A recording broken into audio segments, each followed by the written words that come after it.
ஸ்ரீமதே ராமானுஜாய நமஹ.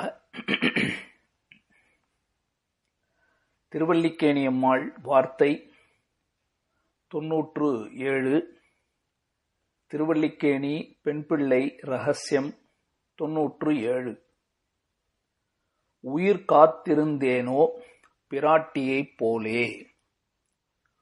உயிர் காத்திருந்தேனோ பிராட்டியைப் போலே. சம்பிரதாயத்திலே எப்பொழுதுமே பிராட்டி என்று சொன்னால் அது மகாலட்சுமி தாயார், ஸ்ரீதேவி நாச்சியார், ஸ்ரீரங்கத்தில் இருக்கக்கூடிய பெரிய பிராட்டியார் எல்லாம் ஒருவர் தான்.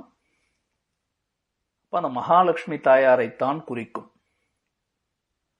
ஆனால் இந்த இடத்திலே உயிர் காத்திருந்தேனோ என்று உயிரை காத்திருந்தார் அப்படின்னு சொன்னா இந்த பிராட்டி கோவில்களிலே இருக்கக்கூடிய பிராட்டி இல்ல, பரமபதத்தில் இருக்கக்கூடிய பிராட்டி இல்ல, பூ உலகத்திலே தன்னுடைய அழகான விபவ உருவத்தோடு வடிவத்தோடு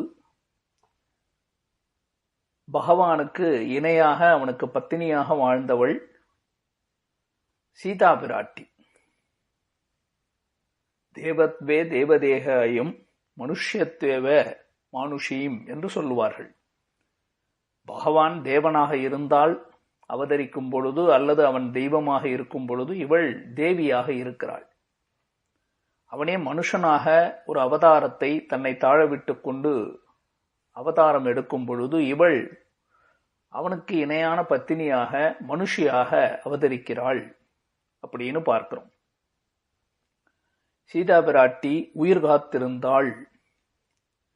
அது என்னது உயிர் காத்து இருத்தல்? எல்லாருக்கும் ராமாயணம் நன்றாக தெரிந்த சரித்திரம். ஸ்ரீராமாயணத்திலே 2 இடங்கள்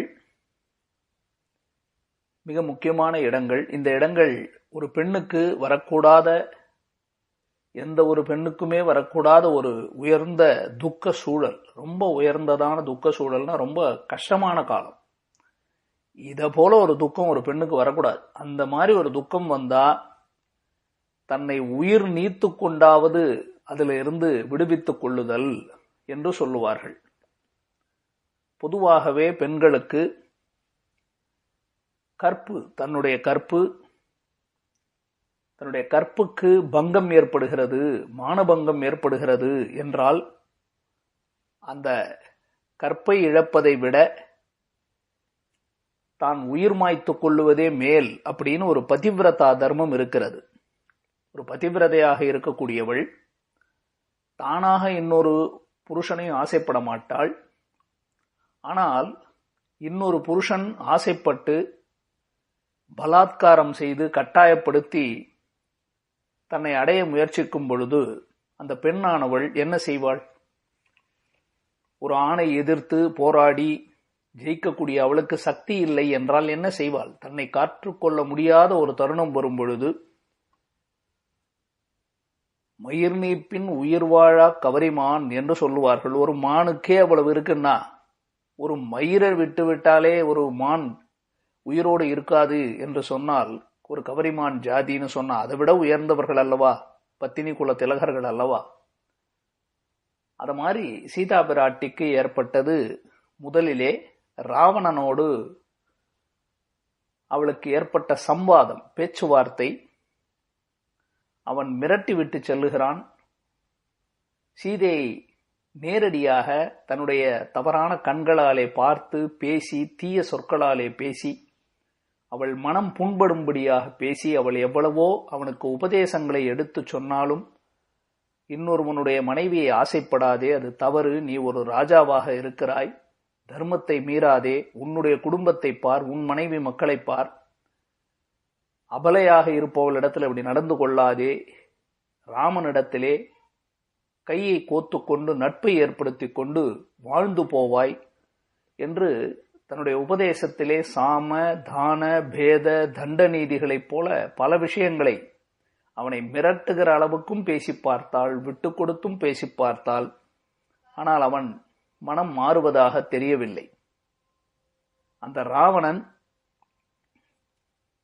சீதையை சுற்றி இருக்கக்கூடிய அந்த அரக்கிகளை எல்லாம் பார்த்து, ராட்சச பெண்களை பார்த்து, இவளை துன்புறுத்துங்கள், என்னிடத்துல எப்படியும் இசைய வேண்டும், இவள் எனக்கு மனைவியாக வேண்டும், இல்லையென்றால் அவளை கடித்து சாப்பிட்டு விடுவேன் என்றெல்லாம் மிரட்டுங்கள் என்று சொல்ல, கோரமான வடிவத்தை படைத்த அவர்கள், அந்த பெண்கள் ராட்சசிகள், தகாத சொற்கள், தன்னுடைய கோரமான உருவங்களாலே சீதா பிராட்டி பலவிதமாக மிரட்டுகிறார்கள். இவனோ கெடு வைத்து விட்டு செல்லுகிறான் ராவணன். இன்னும் சில நாட்களிலே நீ இசையவில்லை என்றால் உன்னை இவர்களுக்கு இரையாக கொடுத்து விடுவேன் என்பது போலெல்லாம் பேசுகிறான். தானோ ஒரு தனிமையாக இடப்பட்ட பெண், விடப்பட்டிருக்கிற பெண். ராமனுக்கு என்ன ஆயிற்றுன்னு தெரியாது, லக்ஷ்மணனுக்கு என்ன ஆயிற்றுன்னு தெரியாது. தான் இருக்கக்கூடிய இடம் என்ன இடம், சுத்தி யார் இருக்கிறார்கள், இங்கிருந்து எப்படி தப்பிக்க முடியும், ஒன்றும் தெரியாத ஒரு அபலையாக இருக்கிறாள் சீதா பிராட்டி. அப்ப அந்த நிலையில எந்த ஒரு பெண்ணுமே என்ன நினைப்பாள்?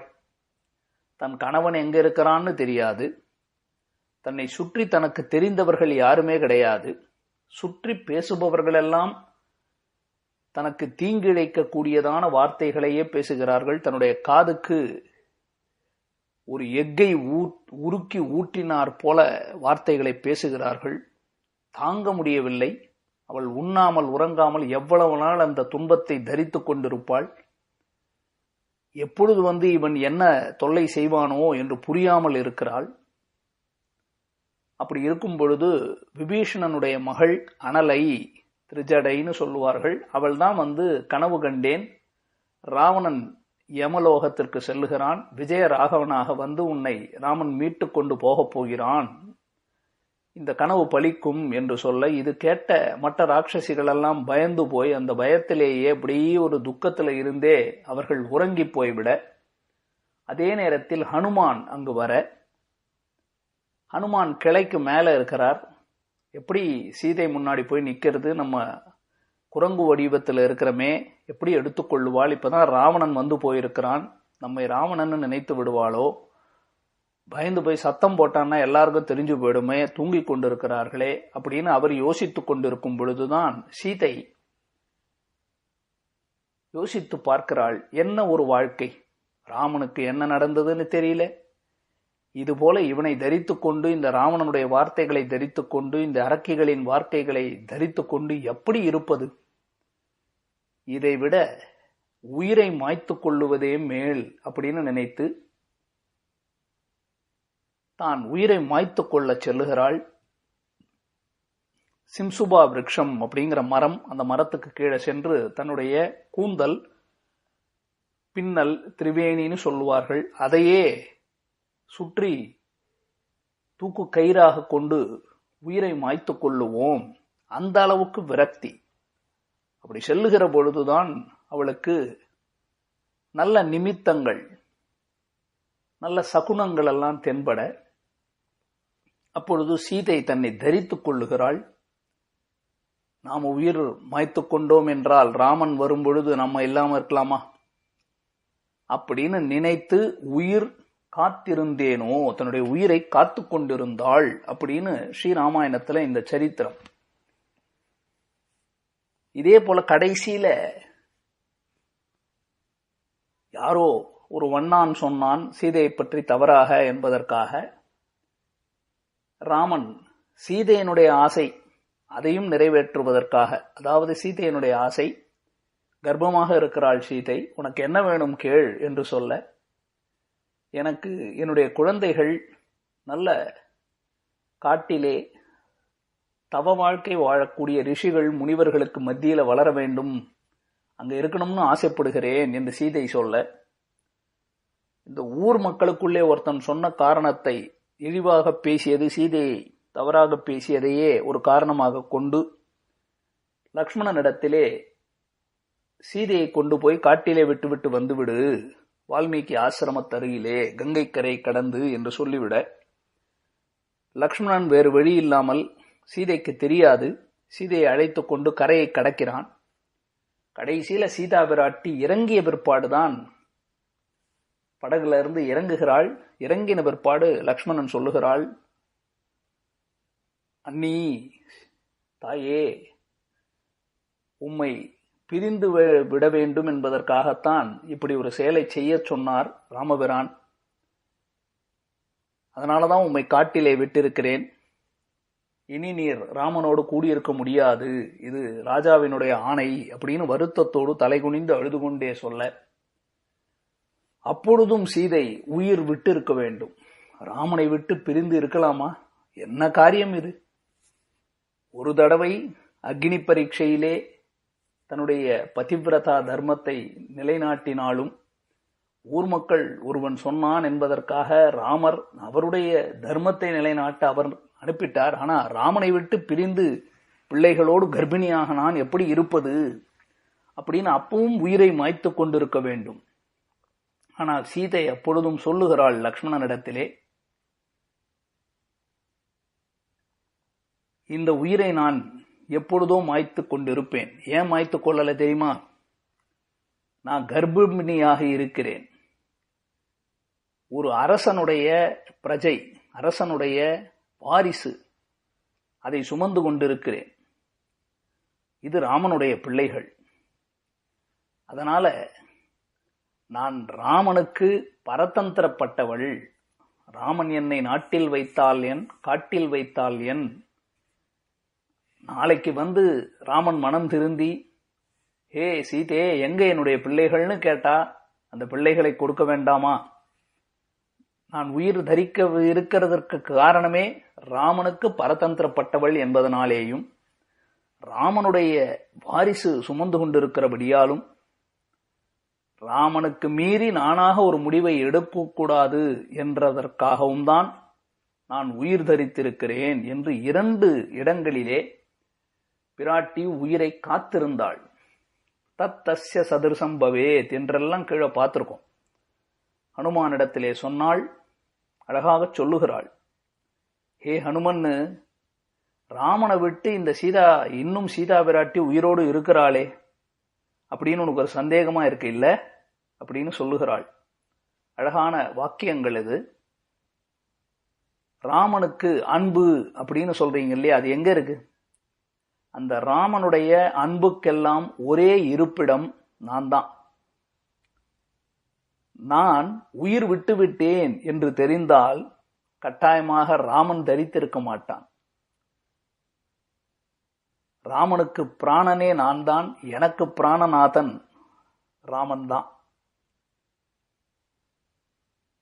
என்னை இங்கிருந்து விடுதலை செய்து அழைத்து செல்லக்கூடிய முயற்சிகளை ராமன் எடுக்கிறார் அப்படின்னு தெரிகிற வரையிலே நான் கட்டாயமாக உயிர் பிழைத்திருப்பேன். நாளைக்கு ராமன் வந்து ஜெயித்து வந்து பார்த்தால், இவ்வளவு முயற்சிகளை எடுத்து வந்து பார்த்தால், நான் இல்லாமல் போனால், அதனால நான் உயிர் தரித்திருப்பேன் என்று அவ்வளவு துக்க சூழல், தன்னுடைய கற்புக்கே பங்கம் ஏற்பட்டு விடுமோ என்ற நிலையிலும் உயிர் காத்திருந்தாள். அது முதலிலே. அடுத்ததாக ராமன் தான் எதுவுமே செய்யாத தவறுக்கு தன்னை பிரித்து காட்டில கொண்டு போய் விட்டுவிட்டான். ராமனை விட்டு பிரிந்து எப்படி வாழ முடியும் அப்படிங்கிற நிலையிலேயும் உயிர் விட்டிருக்க வேண்டும். ஆனால் உயிர் தரித்திருந்தால் இந்த 2 விஷயங்களை எல்லாம் சேர்த்துத்தான் சீதையினுடைய உயர்ந்த குணங்களை வெளிப்படுத்தக்கூடிய சரித்திரம். இதிகாச சிரேஷ்டமான ஸ்ரீராமாயணத்தால் சிறை இருந்தவள் ஏற்றம் சொல்லிற்று அப்படின்னு சொல்லுவார்கள். ஸ்ரீராமாயணத்தினுடைய பெருமையே சிறை இருந்தவளான சீதா பிராட்டியினுடைய ஏற்றத்தை சொல்லுகிறது. சீதா பிராட்டி செய்த காரியம் புருஷகாரம். நடுவுல இருந்து எல்லாரையும் ராமனிடத்தில் சேர்த்து வைக்கக்கூடிய காரியத்தை செய்கிறாள் சீதா பிராட்டி. புருஷகாரம். அப்படி புருஷகாரம் செய்யும் பொழுது சீதா பிராட்டிக்கு இருந்த முக்கியமான குணங்கள் ஸ்ரீவச்சன பூஷணம் என்ற அழகான அந்த ரகசிய கிரந்தத்திலே சொல்லப்படுகிறது. கிருபையும் பாரதந்திரியமும் அனன்யார்ஹத்வமும் என்று 3 குணங்கள். கிருபை அப்படின்னா கருணை. தேவ மாந்தர்களெல்லாம் இப்படி கஷ்டப்படுகிறார்களே அப்படிங்கிற கருணையாலே சீதா பிராட்டி தானே சிறை புகுந்தாள் அப்ப முதல்ல சீதா பிராட்டி சிறை புகுந்ததுக்கு காரணமே அவளுடைய கருணை வெளிப்படுவதற்காகத்தான்.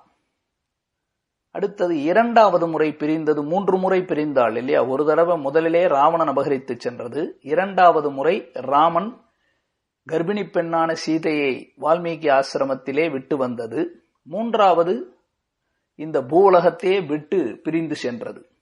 அப்போ முதல்ல பிரிந்தது, ராவணனால் அபகரிக்கப்பட்டது தன்னுடைய கருணை கிருபை வெளிப்படுவதற்காக. இரண்டாவது லக்ஷ்மணன் கொண்டு போய் கங்கை கரையிலே விட்டது தன்னுடைய பாரதந்திரியம். பாரதந்திரியம் என்றால் தன்னுடைய சுவாமியான ராமன் அவன் எதை செய்ய ஆசைப்படுகிறானோ, அவன் எப்படி தன்னை கொள்ள வேண்டும், உபயோகப்படுத்திக் கொள்ள வேண்டும் என்று ஆசைப்படுகிறானோ அப்படி கிடத்தல். ராம பாரதந்திரியத்தை வெளியிட்டதுதான் இரண்டாவது. கடைசியில் அனன்யார்கத்துவம், நான் ராமனுக்கே அற்றுத்தீர்ந்தவள் என்று நிரூபிப்பதற்காகத்தான் சீதா பிராட்டி இந்த பூலகத்தையே விட்டு தருளச்சேதிக்கு சென்றாள் அப்படின்னு பார்க்கிறோம். இப்படி உயர்ந்த கருத்துக்கள் உயிரை விட வேண்டிய தருணத்தில் கூட அவள் தன்னுடைய கற்பினாலேயும் ஹனுமானுடைய வாளிலே நெருப்பு சுடக்கூடாதுன்னு முடிவு செய்தவள், பிரார்த்தித்தவள், சங்கல்பம் எடுத்தவள். இந்த ராவணன் மாண்டு போகட்டும்னு முடிவெடுத்து தன்னை காப்பாற்றிக் கொண்டு கூட போயிருக்கலாம், அதுவும் செய்யவில்லை. அப்ப ரெண்டுமே இருக்கு. தன்னுடைய சக்தியையும் வெளியிலே காட்டவில்லை. அதே போல தான் ராமனுக்கு பரதந்திரப்பட்டவள் என்பதை வெளியிடுவதற்காக இது ராமனுக்குன்னு இருக்கக்கூடிய உயிர். அப்ப ராமன் வந்து ரட்சித்து செல்லும் வரை ராமனுக்காகவே இது வைத்த இடத்தில் இருக்க வேண்டும்.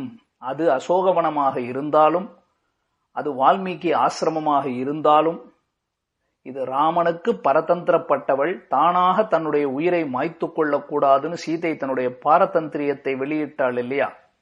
அப்படி எனக்கு இல்லையே என்றுதான் திருவல்லிக்கேணி அம்மாள் இந்த 97வது வாக்கியத்தாலே நமக்கு காட்டுகிறாள். அடுத்தது 98வது வாக்கியம். என் மனம் செல்லாது என்றேனோ திருவடியை போலே. என் மனம் செல்லாது என்றேனோ திருவடியை போலே. ஹனுமானுடைய அழகான பிரபாவம். பொறுத்திருந்து பார்ப்போம். ஸ்ரீமதே ராமானுஜா